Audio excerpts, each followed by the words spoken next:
Online અરજીની જે પ્રક્રિયા છે તે પૂરી કરી દેવામાં આવી છે અને ચોમાસા પછી આ પરીક્ષા લેવામાં આવશે। આ મહત્વપૂર્ણ જાણકારી ગુજરાત પોલીસ વિભાગની, જેમાં આ 2 પરીક્ષાઓની અરજીની જે તમામ પ્રક્રિયા છે તેને પૂરી કરી દેવામાં આવી છે અને ધોરણ 12 અને ગ્રેજ્યુએટ થનારા વિદ્યાર્થીઓ માટે અરજી લેવામાં આવશે।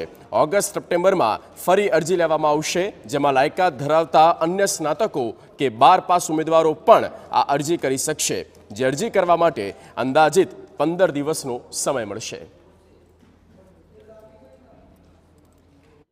તો આપણે જ્યારે પણ ફરી અરજીપત્રક માટેનો સમય આપીશું ઓગસ્ટ સપ્ટેમ્બર મહિનામાં, ત્યારે એ વખતે જે ઉમેદવારો લાયકાત ધરાવતા હશે તે તમામને અરજી કરવાની તક આપવામાં આવશે।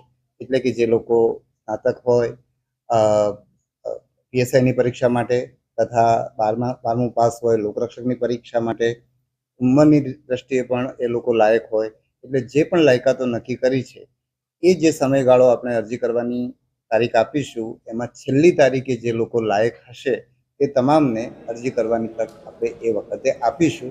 એટલે આવા ઉમેદવારો ઈચ્છે તો ત્યારથી પોતાની તૈયારી શરૂ કરી શકે।